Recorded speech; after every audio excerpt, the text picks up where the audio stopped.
विष्णु पुराण द्वितीय अंश छठा अध्याय। भिन्न भिन्न नरकों तथा भगवान नाम के महात्म्य का वर्णन। श्री पराशर जी बोले, हे विप्र, तदनंतर पृथ्वी और जल के नीचे नरक है, जिनमें पापी लोग गिराए जाते हैं। हे महामुने, उनका विवरण सुनो।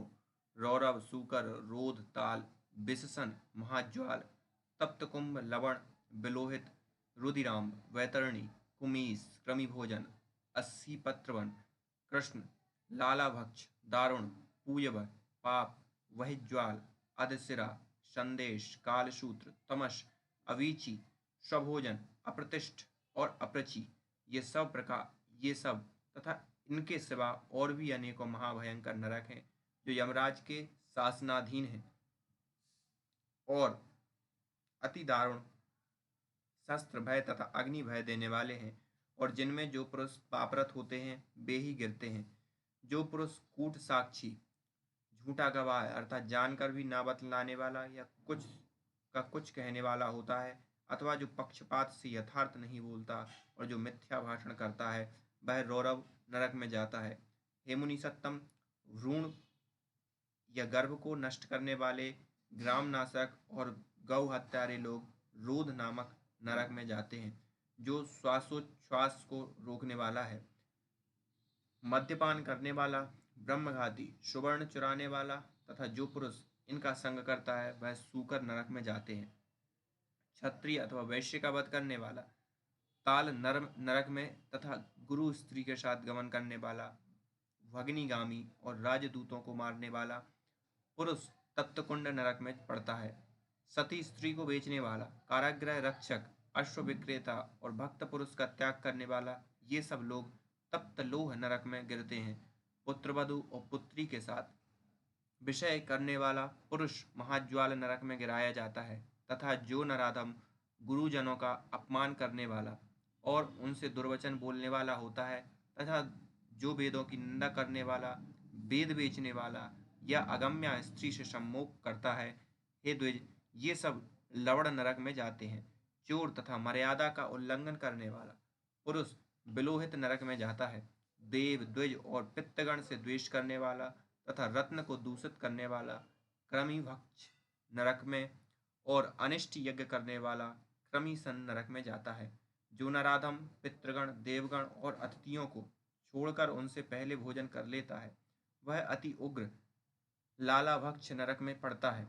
और बाण बनाने वाला वेदक नरक में जाता है। जो मनुष्य कर्णी नामक बाण बनाते हैं और जो खड्गादि शस्त्र बनाने वाले हैं, वे अति दारुण विष सन नरक में गिरते हैं। असत प्रतिग्रह, दूषित उपायों से धन संग्रह करने वाला, अयाज्य याजक और नक्षत्रोपजेपी, नक्षत्र विद्या को न जानकर भी उसका ढोंग रचने वाला पुरुष अधोमुख नरक में पड़ता है। साहस निष्ठुर कर्म करने वाला पुरुष पूय बह नरक में जाता है, तथा पुत्र मित्रादि की वंचना करके अकेले ही स्वादु भोजन करने वाला और लाख मांस, रस, तिल तथा लवण आदि बेचने वाला ब्राह्मण भी उसी नरक में गिरता है।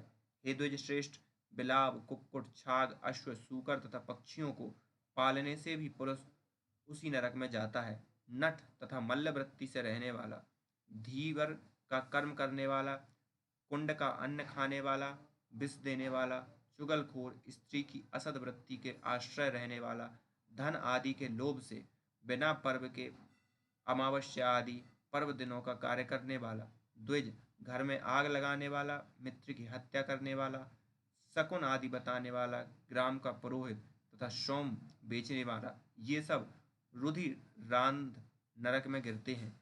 यज्ञ अथवा ग्राम को नष्ट करने वाला पुरुष वैतरणी नरक में जाता है, तथा जो लोग वीर्य पातादि करने वाले, खेतों की बाढ़ तोड़ने वाले, अपवित्र और छल वृत्ति के आश्रय रहने वाले होते हैं, वे कृष्ण नरक में गिरते हैं।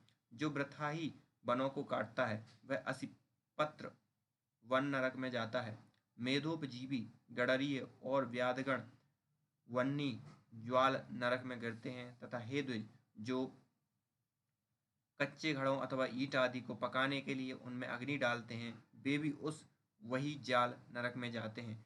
व्रतों को लोप करने वाले तथा अपने आश्रम से पतित दोनों ही प्रकार के पुरुष संदेश नामक नरक में गिरते हैं।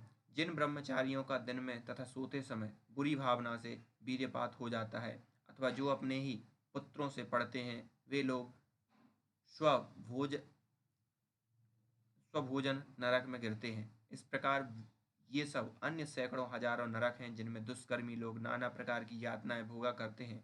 इन उपरोक्त पापों के समान और भी सहस्त्रों पाप कर्म हैं। उनके फल मनुष्य भिन्न भिन्न नरकों में भोगा करते हैं। जो लोग अपने वर्णाश्रम धर्म के विरुद्ध मन वचन अथवा कर्म से कोई आचरण करते हैं, वे नरक वे नरक में गिरते हैं। अधोमुख नरक निवासियों को स्वर्गलोक में देवगण दिखाई दिया करते हैं, और देवता लोग नीचे के लोकों में नारकीय जीवों को देखते हैं। पापी लोग नरक भोग के अनंतर क्रम से स्थावर क्रमी जलचर पक्षी पक्षु पसी पक, पक्षी पशु मनुष्य धार्मिक पुरुष देवगण तथा मोक्ष होकर जन्म ग्रहण करते हैं। हे महाभाग, मुमुक्षु पर्यंत इन सब में दूसरों की अपेक्षा पहले प्राणी सहस्त्र गुण अधिक हैं। जितने जीव स्वर्ग में हैं उतने ही नरक में हैं। जो पापी पुरुष अपने पाप का प्रायश्चित नहीं करते, वे ही नरक में जाते हैं। भिन्न भिन्न पापों के अनुरूप जो प्रायश्चित हैं, उन्हीं उन्हीं को महर्षियों ने वेदार्थ का स्मरण करके बताया है। हे मैत्रेय, स्वयंभू मनु आदि स्मृतिकारों ने महान पापों के लिए महान और अल्पों के लिए अल्प प्रायश्चितों की व्यवस्था की है, किंतु जितने भी तपस्यात्मक और कार्यात्मक प्रायश्चित हैं, उन सब में श्री कृष्ण स्मरण सर्वश्रेष्ठ है। जिस पुरुष के चित्त में पाप कर्म के अनंतर पश्चाताप होता है, उसके लिए प्रायश्चित्तों का विधान है, किंतु यह हरि स्मरण तो एकमात्र स्वयं ही परम प्रायश्चित है।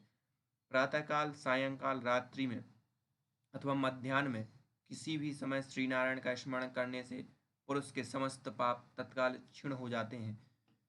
श्री विष्णु भगवान के स्मरण से समस्त पाप राशि के भस्म हो जाने से पुरुष मोक्ष पद प्राप्त कर लेता है। स्वर्ग लाभ तो उसके लिए विघ्न रूप माना जाता है।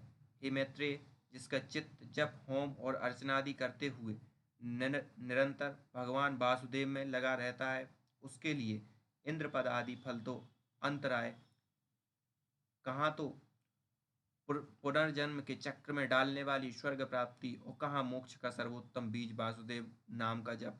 इसलिए हे मुनि, श्री विष्णु भगवान का अहरने से स्मरण करने से संपूर्ण पाप क्षीण हो जाने के कारण मनुष्य फिर नरक में नहीं जाता। चित्त को प्रिय लगने वाला ही स्वर्ग है और उसके विपरीत ही नरक है। हे द्विज उत्तम, पाप और पुण्य ही दूसरे नाम का नरक और स्वर्ग है। जब किसी एक ही वस्तु सुख और दुख तथा ईर्ष्या और कोप का कारण हो जाती है, तो उसमें वस्तुतः नियत स्वभावता ही कहाँ है।